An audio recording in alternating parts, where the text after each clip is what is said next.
Well, okay, it's great to be back online. I've had a little bit of a hiatus because we've had floods here and there's been a lot of deluge. We've been without power, without phones, without internet, and we're slowly picking our way back. Things are improving, so I'm back online and I've got comms again, which is great.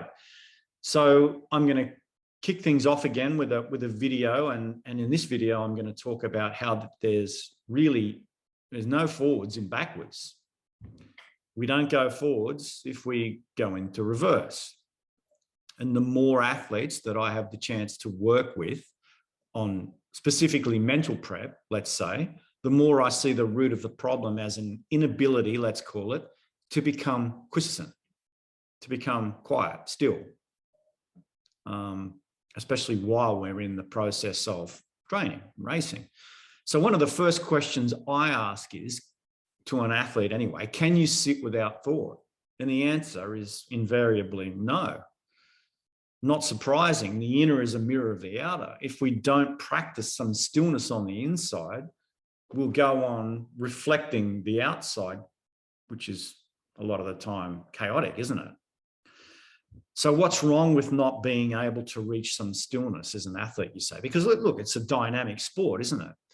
But the tendency in athletes especially is to keep life moving and dynamic. And the only direction is forwards. That's the only direction we think about. But at what cost? And is mental forwards physical forwards? And most of the time, in my opinion, it's at the cost of the present moment. It's at the cost of the now. And athletes believe that stillness is inactivity and some kind of a space that we need to avoid at all costs, a no man's land of no gains. And straight up, this is one of the biggest athletic stumbling blocks I see. I'm seeing it again and again. And most people are locked in a mortal battle with the past and the future, especially before a race. When you need to be still, race week. When you need to be grounded, race week. When you need to be in acceptance, race week. And both of those spaces, past and future, are illusionary spaces requiring a busy mind to reflect and project. A vicious cycle of feeding and being fed, right? Mostly on fear of the past, fear of the future. No space for stillness, no space for now, no space for reality. And that's what we do to ourselves in race week. And I see it a lot. So forwards is not in the future, and forwards as sure as hell is not in your past, is it? We know that. Forwards is now. Forwards is incapable of being anything else but now, because if you're not in the now, you can't go forwards. So, okay, what's this got to do with stillness? Well, look, stillness is the practice of now. To learn to be empty and aware is pure athletic gold that brings space into the congestion and manifests clarity. Now, I've stood around in a flood situation watching a lot of people being forced to be present because they don't have another choice. And it brings movement. It brings progress. That's right. It brings some intelligence into busy, because busy isn't intelligence. Busy doesn't buy or earn success. Busy without awareness is stupidity. You know, as Forrest Gump put it, stupid is, the stupid does so. I mean, that line in that movie is such a metaphor, and it's so true. So success comes from unlocking yourself. Understanding yourself comes from watching yourself. Where do you learn how to watch yourself? In the practice of stillness and in the practice of the simple awareness, going back to the moving back beyond the level of the mind and watching what's unfolding. You know, and in the moments that require action in an athlete's life, for an example, a race situation, decisive decisions require emptiness. They require clarity. And most of all, they require intelligence, which arises in awareness. So if your head is chaotic, your actions will be chaotic. If your head is cloudy, your judgments are clouded. If your head is engaged through inner disputation on what to do, you are disputing with yourself, right? Like You're in an argument, you're no longer in the process. You're out of the process, out of the flow, out of the rhythm. And you might think, I don't need rhythm in an endurance sport. Hell yes, you do. You need rhythm. You need flow. You need space. You need non-resistance. You need acceptance. You need to be able to handle pain. And anything else doesn't sound like forwards to me. It sounds like slamming the car into reverse. Nearly every athlete I've worked with, especially on mental prep, is suffering in some form from the ability to become still and just be with the process that they're in right now.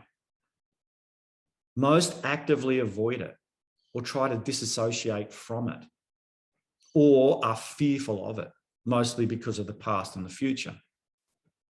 And athletes often talk of the process as if they were in a third person, right? As if they stand outside it looking in.